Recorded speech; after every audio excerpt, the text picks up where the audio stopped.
This show is part of the Head Stuff Podcast Network.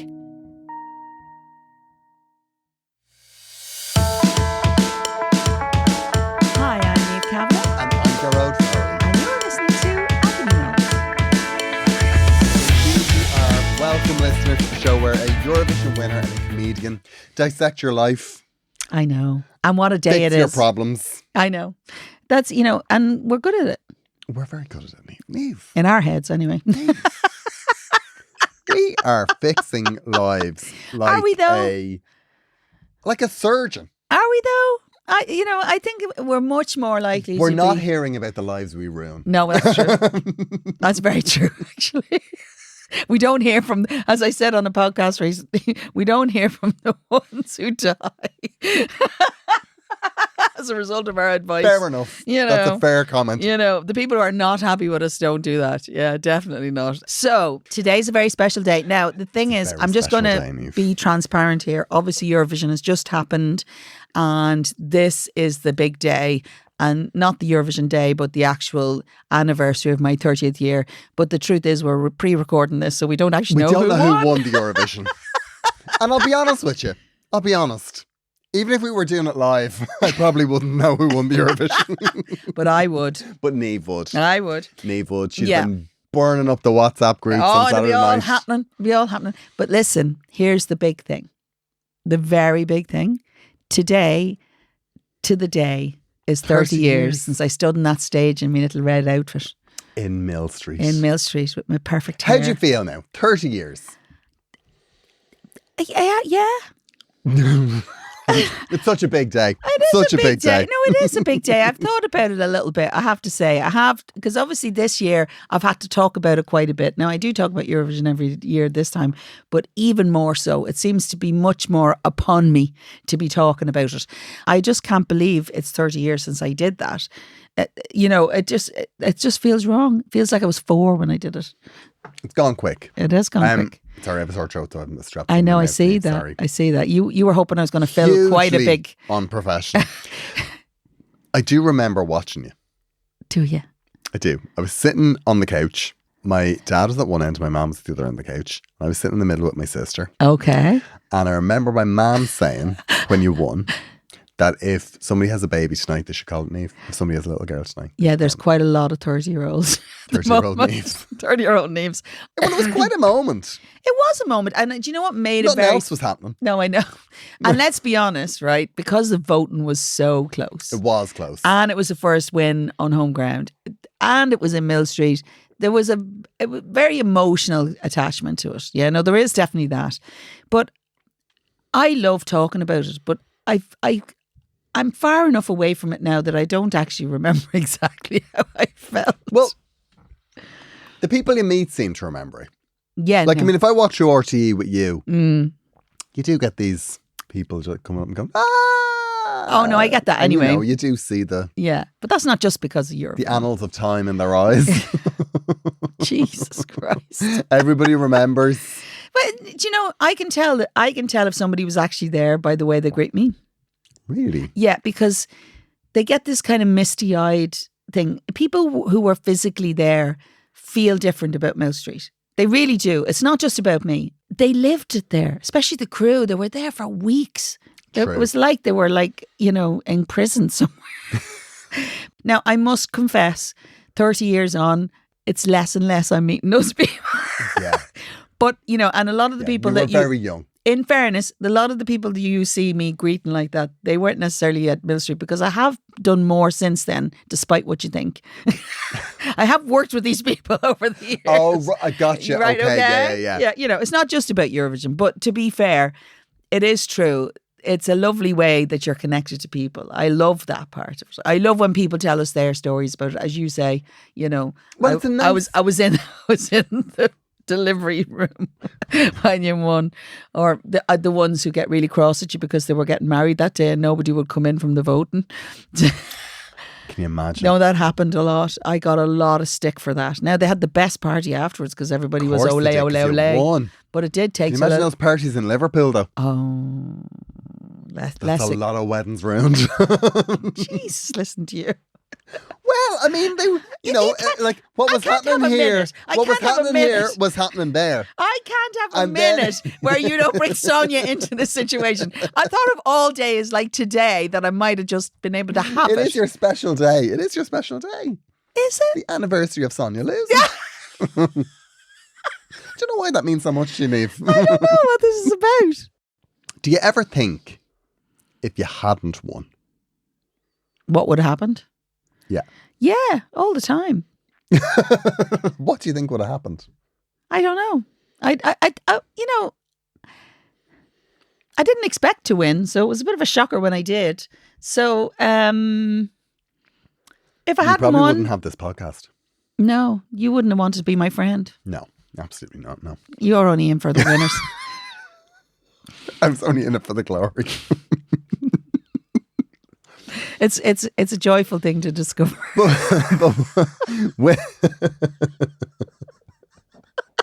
I wouldn't know. I'll be honest, Niamh. I mean, the song is still a banger. It is a banger. Win or lose, that's an absolute banger, Niamh. Just like Sonia's, yeah. Anyway, so I gotta be honest. Not a great song. oh, I thought you really liked Sonia's song all this I years. like Sonia. Okay. The song.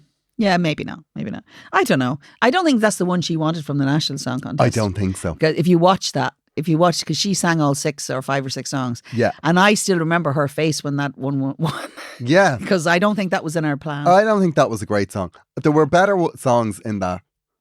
Well, she sang it to the second place. Yeah. She really it was did. that was the thing. She's a great performer. She was brilliant. She really committed to it, you know. Yeah, she did. But, she was brilliant. yeah. Okay. But so were you, Niamh. And that's what today's about. Yeah, I wonder what I would have done. Do you know what it was? I probably would have just gone back to the bank. Do you think? Yeah, could have been running AIB by now. Say he'd been in jail for battering Sonia around, Yeah. around Green Glens. I didn't really have anything to lose, though. No, of course you didn't. That's why you were brilliant. Oh, thanks. You went out there and were like, yeah, nothing to lose here. Happy as a clam. Give me that intro. I know, but I loved it. It was a great experience, but I was not prepared for it. I wasn't No. prepared for it. You know, I tell you how unprepared I was. I didn't even have clean clothes for the press conference the next morning. I remember getting back in and going, what the hell have I got? Because I've worn all the clothes all week. And so, you know, and it was back in the day when they didn't give you clothes to wear all week. You literally, you know, I literally had the thing I wore on the night. I couldn't really wear that. So Now, that would have been funny. I dug out a pair of black jeans and a black waistcoat with Pete, and I'd like this Airtex top that you probably would have worn, you know, during gym class. And my hair and my face, and I had about 2 hours It's sleep. the beginning of the About end. 2 hours sleep. I was like, what the hell is happening here? I was so not prepared for it. And then what came after. But, you know, to be honest with you, I'm forever grateful for the experience. Exactly. Like, And I 30 mean- years on. Yeah, I mean, where would I be without you? Gearóid. Exactly, Niamh. You complete me. I do. How's It's your like week? the prize you didn't know you'd won.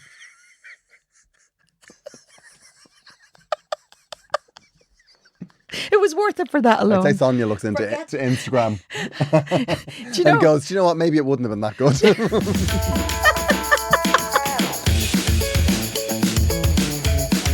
So how was your week? It's grand, Niamh. Yeah. What am I doing this week? Oh, yeah. What are you doing this week? To be honest with you, today I'm a bit exhausted. Oh, why? Yeah, because I was hosting awards last night. But it was grand. Good, fine, grand. Knock it on the head, done. It was one of those ones where you have an auto cue. Oh, that's very. You know, the late are looking for someone. Yeah, I don't think, do they have an auto cue? Here's the Yes. thing about an auto cue. Yes, they do. I was hosting them with Deirdre O'Kane, right? Oh, Deirdre gorgeous, O'Kane now, Deirdre. what a woman. She's amazing. Fabulous. Love her. And whenever we work together, we have a ball. We Of do have a course. great time. Why would you Like not? by award 5, I was having the wines with her. But here's the thing about an auto cue. Auto cues take away that little edge. The frisson. They're like the edge the edge that I certainly need when I go on stage. Because I'm walking on stage going, what am I going to say here? Okay. You know, it Gives there's you like that energy. there's a thing, but then you're like, it'll be in front of me, sure, it's grand. I know. So you're just not On it. thinking in terms of actually being on stage. I'd never used an auto cue before in my life. Okay. Well, I went on. I relaxed like that. That's not what you need. No, I know. I got very relaxed very quickly. I was like, Gearóid, now come on. You need to follow this. Have I ever seen a relaxed Gearóid? Because you're always up to 90 when I I see know, you. yeah, I'm always very stressed. I Well, we know. do a lot of work. We have a lot to get done when we, Yeah, no, I know. We're on it, Niamh. We're on it. We're on it. It's a thriving cottage industry, this podcast is. So was it successful, your award situation? I don't know. I haven't a clue. Were the people I happy didn't getting their awards? I don't ask. Okay. I don't ask. I'm like, come on, up you come. Take your bit of wood. Did you get... Walk on. 30 of these to get through. Jog on. Take the photographs at your own table. Nobody cares. Let's get this done. I'd say that is a very winning combination. That was my take. Now, thankfully, Deirdre had a bit of charm to add to the equation. Did you put up our podcast banner? No, I didn't do any promotion. No, for there. God's sake. I didn't even say For my God's sake, there could have been people there who had money. Now that they've won awards, they'll have money. Everybody thought I had money after I won the Eurovision. I read somewhere I was a millionaire. Somebody sent something to me recently that said that apparently my net worth is 850 grand. Oh yeah, no, they did. Yeah. Well, excuse me. Can I? I read it in a paper. It was in writing, and I rang my bank, but they didn't. And what did they say? They didn't agree. They said you were a millionaire. Yeah, Niamh. my bank doesn't agree at any stage in my life. What was there a chunk of change for winning the Eurovision? Yeah. Of course there was, Niamh. Well, Because we all remember what happened with the single. oh yeah. Super. Tell the story of the single, because Niamh, I have to say, this is a very savvy 25-year-old Niamh Kavanagh. Oh, well, what happened was nobody wanted to record it because we won the year before. So nobody thought that you were going to win. No. One of the records, So nobody'd sign you. one of the records labels offered me 1,000 punts to sign with them. And if I won, they might record it. And I said, you're all right for that. So I was lucky though, because Brendan Graham, who was the publisher, and Jimmy Walsh, who was the writer, and myself decided, and they were brilliant because they went on board with me, and basically we paid to record it. So We you printed owned it. 250 copies to bring to the Eurovision, right? And so we sold it for a lot more than that. So basically when you won, you had to sell it to a record company. Oh, there was 3 or 4 of them in London absolutely throwing money at us. Wasn't that very unfortunate for the record labels that didn't sign you, Niamh? Loved I'm it. sure Loved it. it was a lovely little moment. I was a small bit smug, I'm not going to lie. I can imagine. But I Niamh. kept it inside. I took the higher Of course. ground. Oh, yeah. I took the Always higher take the ground. high road. Oh, yeah. You took the high road and the trailer full of money. I know. So, yeah, it was a bit of a moment. What can I say? What was a moment? It was a moment when I went, lovely. Was it the record company that offered you 1,000 punts? Were they the ones that had to buy it in the end? No. Anyway. I feel bad now because actually Sonia's fantastic and I don't. Sonia is amazing. I love her. Did you meet Sonia? Once. Do you know what I liked?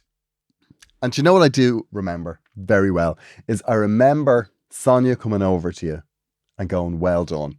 Do you remember and shaking that? hands. And you were like trying to put your earring back in. Yeah. And you were like, somebody get this loser out of my face. No, I don't specifically remember that because basically... Well, it was on telly. I remember seeing it on telly. There was a lot of excitement and all I could think of was, I have to go out and sing this again.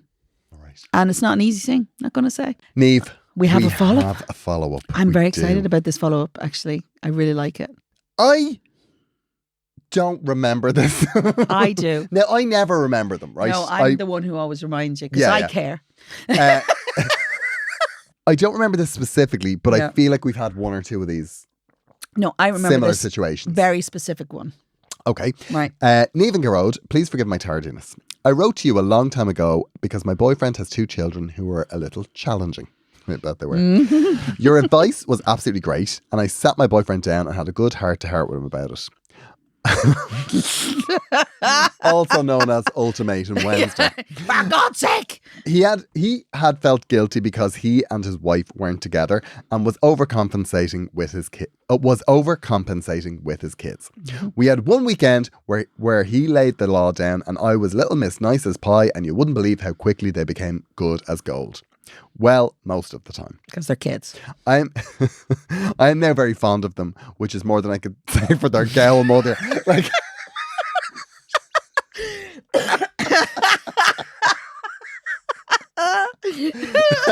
that was going very well. Now you're talking. Now you're in my house. But you can't have everything, lol. They are now 10 and 12 and make great house guests. Top marks, B. Isn't Kiss, that kiss. lovely? That's lovely. I remember this problem because I remember they were acting up. She says, I love, we're going very well in our relationship, but I hate his kids.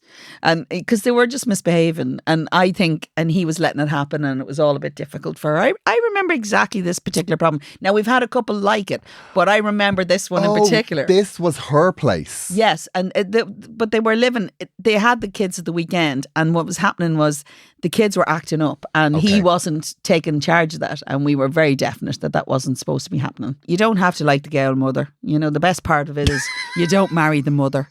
Just don't badmouth her in front of the others. I love that obviously she got to the end of that and was like, I'm going to get the dig in. Yeah. And then before she sent it, she read it over and goes, no, that's quite reasonable. Yeah. No, but it is reasonable. You don't have to like the mother. Like her. No. You're not married to the mother. No. And you're probably not married to him yet, I suppose.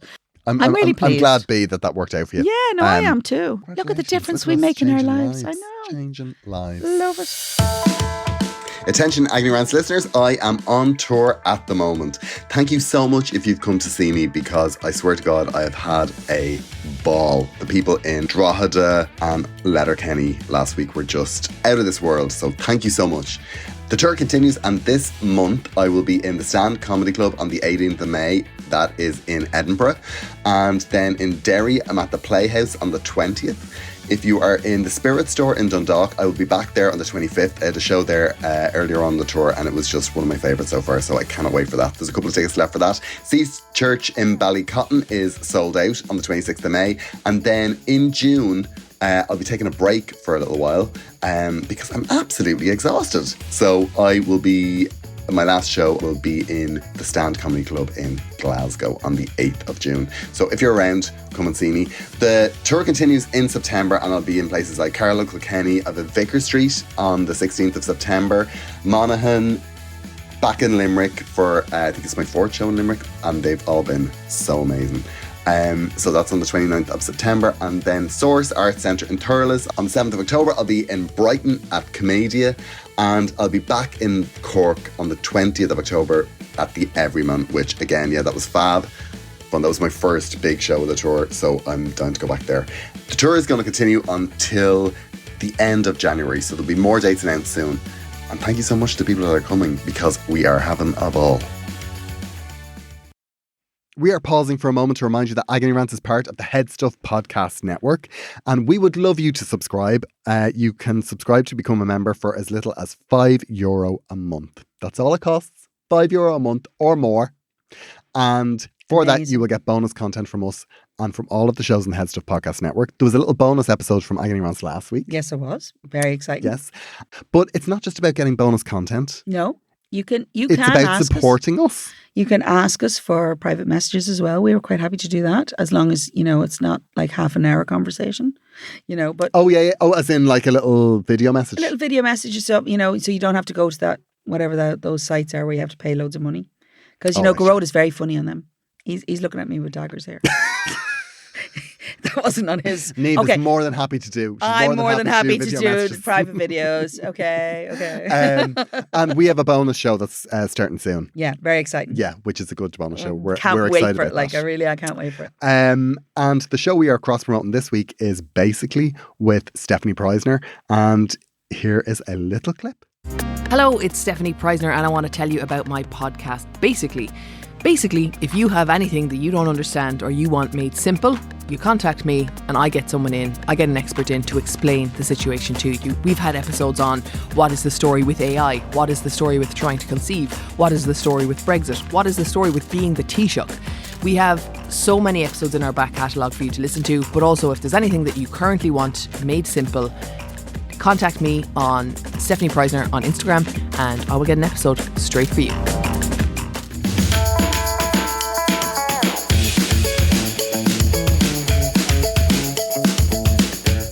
Niamh, we have a problem. Okay, this is one of the marathon ones, isn't This is quite a lengthy one. it? Yeah, but I have to say, it has you written all over it. Very good.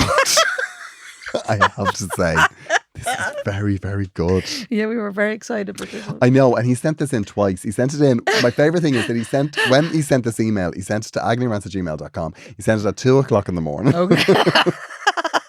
Would there have been drink involved in this, do you think? Potentially. He sent it at about 2:00 in the morning.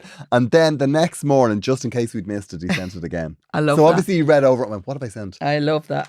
And then had a look and It's like I'm 4 committing to this. pages long, but anyway. Okay. Well, Niamh and Gearóid, have I a story for you? Quite a lengthy one, so make room in the diaries.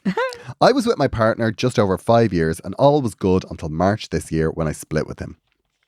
Oh, you didn't just split with him. Do you know what I love about this the most? Is he dates it. He does. Monday, 13th of March. To start it off, I was using his phone to call a friend of mine because I No, you've read that wrong. Oh, and find mine. Yeah. Okay. To start it off, I was using his phone to call and find mine because I had mislaid it somewhere in the house. I accidentally tapped the recent/open apps button. He didn't put the accidental in inverted commas because there's nothing accidental about that. Go on anyway. Oh, yeah. I accidentally tapped the recent open apps button. And what do I find but Grindr? Oh. It's all kicking off. He was in the loo at the time, so he didn't know I was on his phone.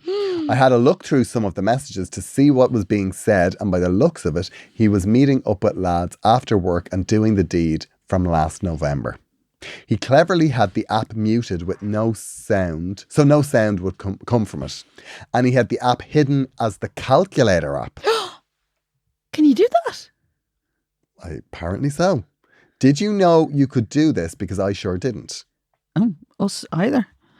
So, well, now when I got this, I did ask one of my friends who has an Android phone. Okay. And he said that you can change the icons for any app to be something else. So, in a panic, I closed the app and kept it to myself to process and plan my next move. Which I think was where things went awry. Yeah, might have been. Of course, I knew at this point I was done with him. Throughout the week, every chance I would get, I would be on his phone going through his profile and messages, since I now know that what the app was hidden as. I was doing this throughout the week, and during the week I hadn't spoken 2 words to him. And I kept myself in a separate room where possible, so I never saw him either. I mean, surely he must have known what was going on. I think Anyway. he would have sent something. He might have been worn out.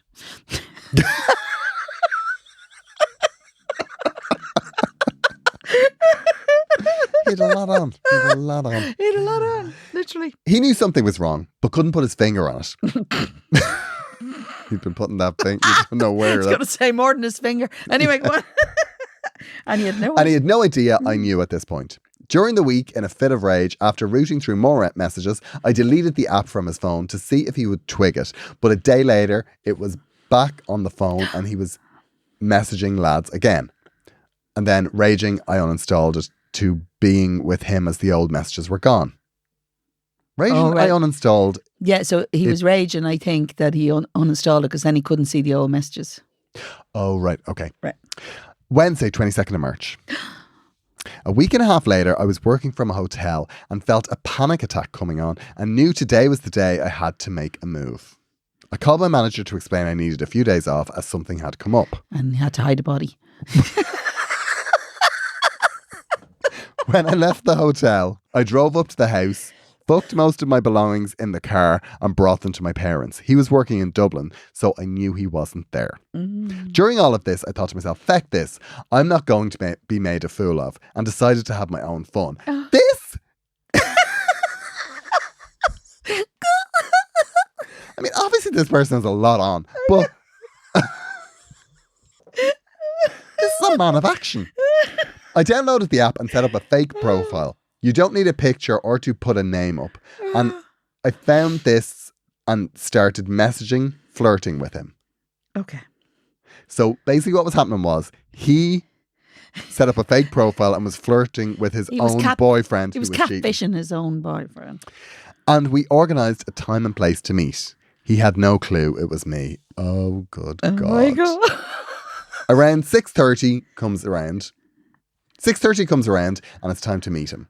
He messaged me through the app and said to meet on the 5th toilets. Jesus Christ. The level of sophistication here. I know. And said to, well, I wouldn't call it sophistication, I mean. I think I was being They slightly were riding sarcastic. in a toilet. I'm being slightly sarcastic. Didn't George Michael do a song about that? Anyway, go on. He messaged me through the app and said to meet on the 5th toilets, so I went up. Both cubicles were occupied, so I stepped out and waited until the other person came out. When they did, I walked in, banged on the door, and he opens it up. He froze for a minute. I didn't think he realised what was happening. Also, bear in mind, he was in the middle of taking off his belt. Jesus Christ.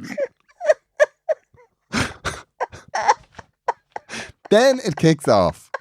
Only then. This was well kicked off. Then it kicks off. He starts by asking what I was doing there and tried to spin it around that I was rooting through his phone and that I was using the app behind his back and basically making out that I was the one cheating on him. He goes on to say that we hadn't been happy in months, which was news to me, and that he would have ended it ages ago. But why didn't he? I know. I walked off because honestly I was getting a bit scared of what might happen. And as I walked away, he says, "Don't bother coming home tonight." And he didn't realise I was already gone with my things, and I certainly wasn't telling him either. I know this is a super long story, and to be honest, there are more details, but I feel you get the gist of it. And I thought it was a great story to tell you. Please ask any follow-up questions you have and I'll answer them for you. Oh, I'm already in love with this person. I feel this is a Gearóid way of handling it. You know what? I think it is. It is a little bit. And I'm so shocked that I had the guts to deal with the way I did. I mean, it's incredibly impressive. Anyway, thanks for reading. Love the pod. You two are amazing. Do I get free tickets to any shows? All the best. And then he gives his name. He said, maybe let's keep it a non. But I know that usually never happens. He knows us well. So we call him Robert, right? We'll call him Robert. I mean, what's immediately apparent from all of this is there is no problem to deal with. No. He just wants to. This is just a man that is very proud the way he dealt with a difficult situation. There's so many things. One of my favourite bits is at the beginning. He says he was in the loo at the time, so he didn't know I was on his phone, but he had time to look through several messages and everything, so he was quite committed in the loo. Yeah. So, it was a bit unfeeling that he didn't realise his partner had constipation or something. If you're dealing with a problem in your relationship and it starts by setting up a fake profile on anything, I think that's a red flag. It is a little bit. I think it's a red flag. Things have broken down. There's no doubt about that. Also, going through his phone. Now there's an issue, right? To be honest with you, they'd have to kill me and hope that my thumb was still warm enough to actually use it to open my phone. Nobody knows my password. Not a single one. I was trying to think, do my partner know my password? I don't know that they do. Do you know his? I don't think so. No, I don't. Of course, nowadays all you have to do is show your face. Show them their face. I don't have that set up on my phone. But oh, yeah, the facial recognition thing. Do you think people do that at night when they're asleep? Probably. Maybe. I mean, I definitely... Yeah. there's an argument for and against. Yeah. Because I think if you're looking in a phone, things are bad. Yeah, if you're looking in a phone, I appreciate you. I get it. Sometimes you'll pick up a phone to ring to see where your phone is, right? There are so many other ways to find your phone. I think you already knew. Yeah, I think you already knew. For all that was news for you, there was definitely rats in the kitchen. Do you know what? Actually, Robert, there's an awful lot that went on there. And I understand what you're really proud of is the fact that you took control of that situation and you were ahead of the game. I think you're better off. Yeah, completely. Doesn't make him a bad person, just, It sounds like you're better off. Yeah. You're just better off. The other thing I will say is I was just thinking about this. Communication wasn't strong. I don't think I'd be able to go through my boyfriend's phone because I don't know how to use an Android. Listen, my husband has an Android phone and the amount of times he wants to throw it against the wall. I wouldn't know where to start. No, nor I. Even sometimes he will give me his phone to answer to something if he's driving, and I'm just like, how do I? Don't make me do this. It's not fair. Well done, Robert. That's quite impressive. It is an impressive story. It is. It's great. It's a great story. I wonder if at any point during all of this, Robert was like, I wonder, am I dealing with this the right way? Yeah, he probably was. But he powered through, and you have to admire that. Yeah, I think, the panic attack thing is quite telling. I think he did the right thing in the end, but honestly, it feels like an awful lot of work and energy to go through. And I don't think I would have got that far. I'd had him by the neck out of that toilet. Yeah. No, or I would have done what I did to my kids when I found things that they shouldn't have had. Yeah. I just left it where they could see it. Yeah. I'd have left the phone open on Grindr and a little note on it. Yeah. That's what I would have done. Seems you have messages to answer. Yeah. And they would know that I know. Yeah, that's a less elaborate way of doing the same thing. That's quite, because the other side of this as well, it would have come to a head very fast. It was probably quite Robert is probably quite upset actually, because and I feel it. And you know what, Robert, I really hope you're okay, because actually, as fun as this story is, it's a bit of heartbreak. It is heartbreaking. It is heartbreaking because you care about someone and you trust them and you feel like that's gone. But I'm very proud of you for recognising that once the trust is gone, you need to move on. Yeah. And, you didn't set fire to anything, which was good. Oh, I do feel for Robert. Yeah, I did feel this was quite funny, and now I do feel from Robert. Yes, you can have free tickets. Let me know what show you want to go to. Okay. Just one. No, you have 2 free tickets and bring a date. Okay. Somebody really hot. So, Robert, you have our utmost sympathy. You do have our utmost sympathy. But you know what? Well, I'm proud of him. Proud of him. Well done. Because I tell you, if you have the wherewithal to do all that and you got the sense to move out and understand and recognise all of that, I really, really admire that. And that's the bit I do think is very impressive. I think you're going to be all right. Because you know what? I would have done that. I would have done what he would have done. And then I would have realised, oh no, I have to go home. Yeah. I forgot to move out. I know, but it is your apartment. I think somebody else would find their belongings out somewhere. Would they not? That's the difference. I know. Be under the balcony with a basket trying to catch his smalls. Well, we've enjoyed the story, Robert, but we're sending you love and hope you're okay. Yeah, we're sending you loads of love and hope you're okay. Yeah. Niamh, we have another problem. Okay, I'm going to read this one. Do. Dear Niamh and Gearóid, I'm a big fan of you both. Loving that. Love the podcast so much. I always save it for my lunch break on Monday and I go on lunch on my own and put my AirPods in and laugh for the whole hour. I mean, we're only on for 40 minutes, but But with laughs if you're pausing. Yeah. Oh, well, that's true. You have to stop and laugh. So you don't miss anything. Yeah. Okay, I have a problem and I really don't know what to do. My boyfriend and I want to buy a house.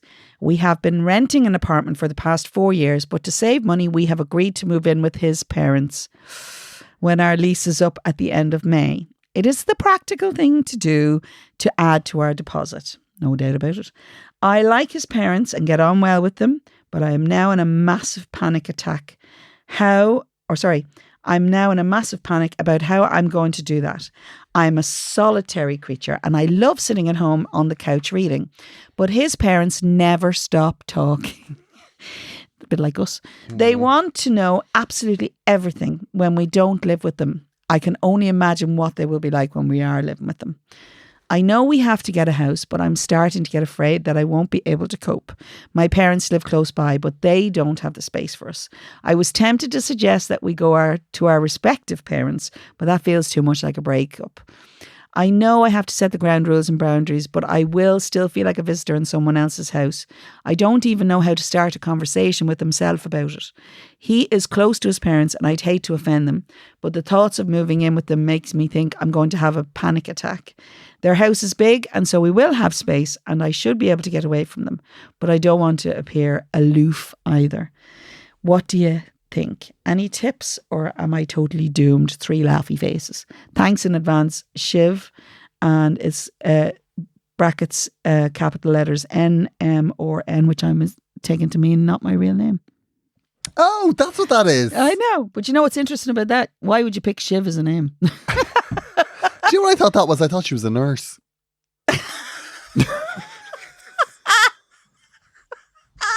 It's like you can put an artificial name, but you can throw your qualification on the end. Like proud of it. Shiv. Oh, it's very thorny. Here's the thing about this, right? Right, yeah. Is there are so many people in your position. Yeah. Like, that is, if you're buying a house now, I don't think anybody buys a house now without a period Of living back with parents. neglect. Yeah, I know. Of just neglect for every other area of your life. You just have to hunker to down. get that deposit together. I know. And it's a killer. incredibly unfair. It is. I think it's absolutely lousy, and I can't believe that this is the thing that's happening. And it was happening 5 years ago and it's still happening. Yeah, I know. I think it's incredibly unfair because I feel like it delays everything. Because people put their lives on hold to buy houses. I think what you should do is you should work out how much you're actually going to save. Oh, okay. If you are, and this is the thing, and this is what I do, 100% this is what I do, right? I would move home. Yeah. I would be saving money. There'd be money coming in and I go, I can not buy clothes or, you'd be like, well, I'd be saving 80% of what I'd be saving on rent, but there'd be 20% I'd be flittering away. Mm-hmm. I think that if you're saving money, every single penny goes into getting that pot. Mm-hmm. It has to be eyes on the prize of like building up that pot of money. And I would say that you look at what's the end goal? Like a year at living at home, how much is that going to save us? Right, okay. And decide if it's worth it. You know, if you're renting in the middle of Dublin, you could be saving, like it could be $2,000 a month. You could be saving 24 grand a year. Yeah, that's quite a lot of money. That's a massive amount of money. Do it for 2 years, that's 48. That's a very different house. It is a very different house. But at the same time, 2 years of your sanity. 2 years of your life, that is a long time. Or a year is a long time. Yeah, anytime. It's a very long time. And it's also a long time for things not to be great. Yeah, it's a long time in your life, and I'm going to say this, right? You think because he's close to his family that it's going to be all plain sailing for him. I guarantee it won't be. No. Because he will have not lived at home for a period of time and you get very used to that for a start. And secondly, he also won't have lived at home with someone else. And it is kind of possible that you could have a better time living there than he does. Yes. And that could be very thorny. Listen, it's not easy. You need an honest conversation with your partner. I'm going to tell you this. If you can't have an honest conversation with your partner at this stage of your relationship and you're going to save a house, I think that's what you should be dealing with first. You need to be honest and say, I'm nervous about moving in here. I think it's nothing against your parents. I love your parents very much, but I've never lived with them no more than if you were coming, like if you can put it to him and say, if it was reversed, how would you feel about living with my parents?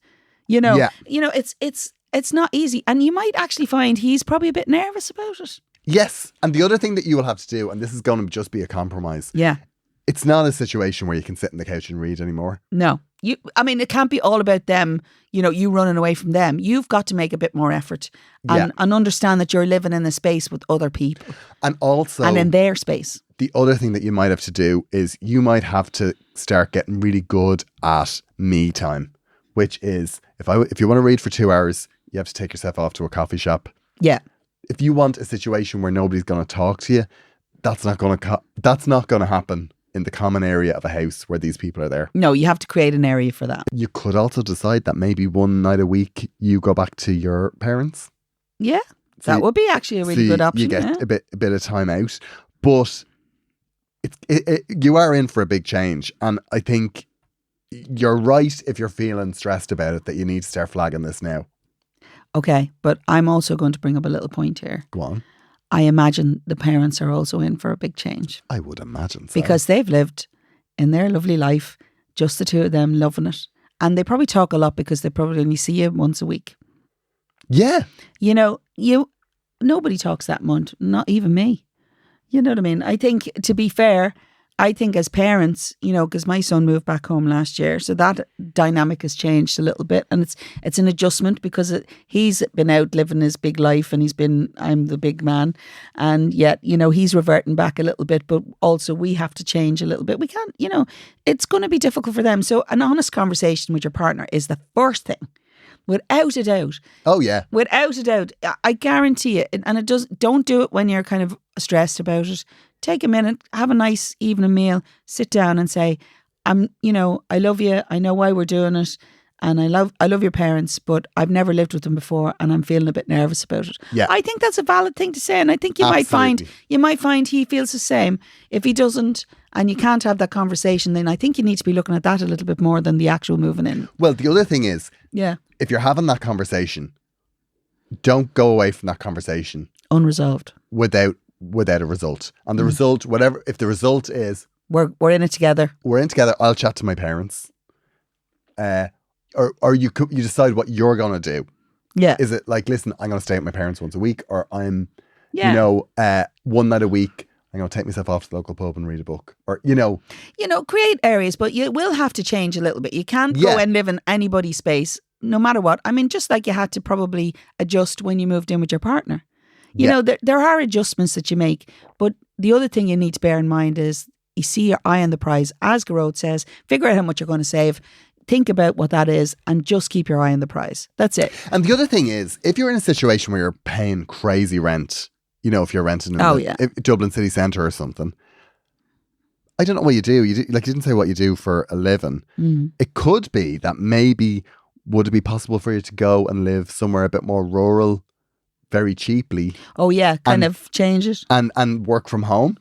Is there anything cheap in the world? No, I don't know, but I mean, if you're going to no, I get it. They're. But here's the thing: why don't you do it for a while and then review the situation and agree with your partner that you're going to review the situation at some point? Yeah, and I guarantee you, his parents are having the conversation. It's like, this can't be open-ended. Yeah, and actually making a date or a general time frame, that would be really important.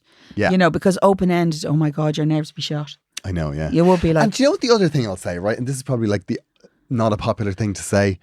House isn't everything. No, it isn't. Like, it really, really isn't. I know it, like, if you feel like it's security, but you know, if it's one of those things where every time you get close, you're tipping it and it's getting further away, there does come a time when you have to go, is this a realistic Our thing? lives are more, our lives, like, this is life. Yeah, no, I know. We're actually alive and we're living now, you know? I think you're wise to have thoughts about it and to be really thinking it through. But you really should be talking to your partner about it. And you shouldn't feel inhibited about talking to your partner about anything, to be fair. Niamh, I think we've helped. What a day we've had. What a day. What a day. It's because it's my anniversary. It's because, that's what it is, Niamh. Are you looking at me in a different way today? I am. Yeah, thanks. I feel like it's 30 years. It was a monumental time. I know. And you're looking at me going like, it doesn't look like 30 years. It doesn't look like 30 years. It doesn't look like a day of it. Oh, Gearóid. You look exactly the same, Niamh. Yeah, you don't. You've grown up into a very handsome man. Child, a very handsome man with a beard. I was a mere child back then. You were a baby. You were a baby. With super tight pajamas. Yeah, my aunt to get me pajamas, but like she get pajamas for a grown man. From Guineas, probably. Yeah, probably. Yeah, Guineas or no, what Millstreet. Millstreet, yeah. Millstreet was very big. And here, did you get ones at Christmas as well, special Christmas ones? No, I remember we all went to Trabolgan. Trabolgan. All 6 of us dressed in the exact same Do the Bartman tracksuit. It was quite a sight.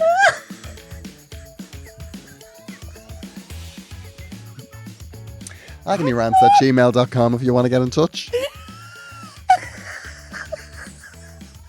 Tell me there's a photo. There probably is, actually. I'd say there is. Yeah. It's not great. We would love to hear from you. Send in your problems. Send your problems, your stories to agneyrants@gmail.com. Your Super 10 photographs.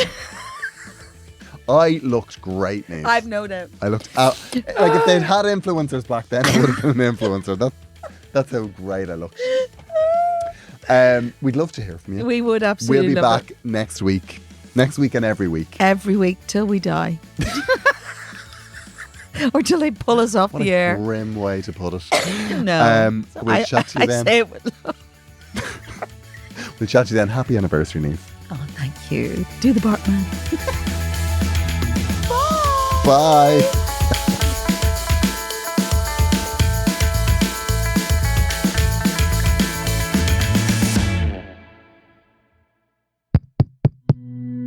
This show is part of the Head Stuff Podcast Network, a hub for the creative and the curious. Shows are produced in association with Head Stuff and the Podcast Studios Dublin. Find out more or become a member at headstuffpodcasts.com.